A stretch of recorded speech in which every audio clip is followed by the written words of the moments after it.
You are standing in the middle of a crowded room, or maybe you're just ordering coffee, and suddenly, your mind goes blank.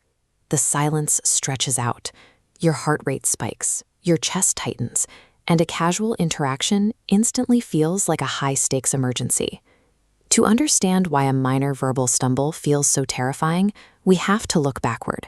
For the vast majority of human history, your physical survival depended entirely on group cohesion. If you violated a social norm and lost your reputation within the tribe, you faced exile, and in a prehistoric environment, exile meant death. Our modern brains are still running on that ancient threat detection hardware. Your nervous system doesn't know the difference between a hungry predator and a judgmental coworker.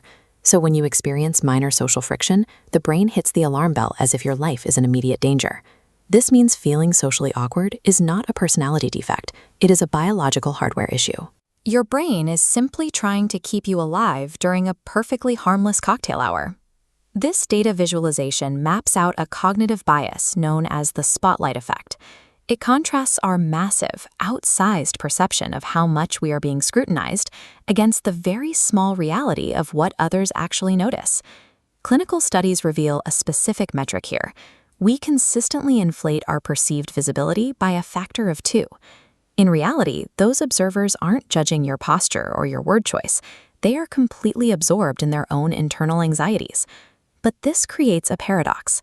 If the intense scrutiny is entirely in our heads, why do socially anxious people objectively experience higher rates of social rejection and friction? The underlying anxiety isn't the actual culprit. The friction is caused by a defensive behavioral reflex that kicks in the very second we feel threatened. Psychologists call these reflexes safety behaviors. They are the immediate, subtle actions you take to protect yourself when the spotlight effect triggers.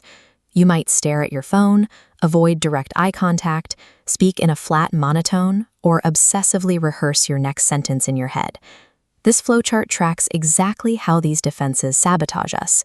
The intention is to hide your nerves and prevent a social catastrophe. You sense a perceived threat, so you deploy a safety behavior to protect yourself.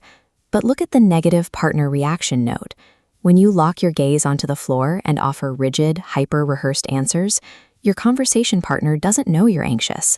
They read your behavior as cold, distant, and unauthentic, and the cycle speeds up. The other person pulls away because you seem disinterested.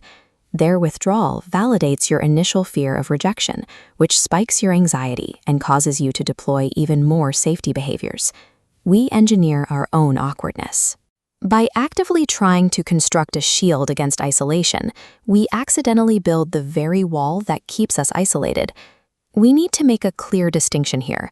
For neurodivergent individuals, including those with autism or ADHD, the friction in a conversation often stems from a completely different source than fear-based anxiety. This comparison illustrates the double empathy problem. Neurotypical communication is often built on indirect social grooming, things like small talk and reading subtext. Meanwhile, neurodivergent communication generally prioritizes a direct point-to-point transfer of information. To survive in neurotypical spaces, many neurodivergent people use masking. They burn massive amounts of cognitive bandwidth manually calculating when to make eye contact, how to modulate their tone, and when to laugh. It operates as an incredibly draining safety behavior. In these cases, awkwardness is not a misinterpretation of reality. It is the result of two highly efficient, completely distinct communication operating systems failing to translate each other. Social fluency is a set of learnable behaviors, a muscle, and the only way to build that muscle and completely dismantle the anxiety loop is through deliberate, repeated action. In exposure therapy, practitioners use a fear ladder. This scale ranks anxiety-inducing situations, from a low-stakes baseline, like smiling at a cashier, up to high-pressure interactions. To progress, you must drop your safety behaviors. You cannot hide behind your phone. You will feel a spike of panic, but enduring that short-term, unprotected vulnerability forces your nervous system to gather new evidence. It proves to your brain that modern social settings are actually safe. Dropping those safety behaviors leaves you exposed, creating a cognitive void. When you put your phone away, you need a structured conversational tool to fill the sudden silence so you don't panic. This introduces a conversational cheat sheet known as the FORD method. It provides 4 reliable topics to fall back on: family, occupation, recreation, and dreams. When you rely on an external framework like this, you dramatically lower your internal cognitive load. Instead of frantically searching your brain for something clever to say, you have the bandwidth to actually listen to the other person. You will still stumble over your words sometimes, because everyone does.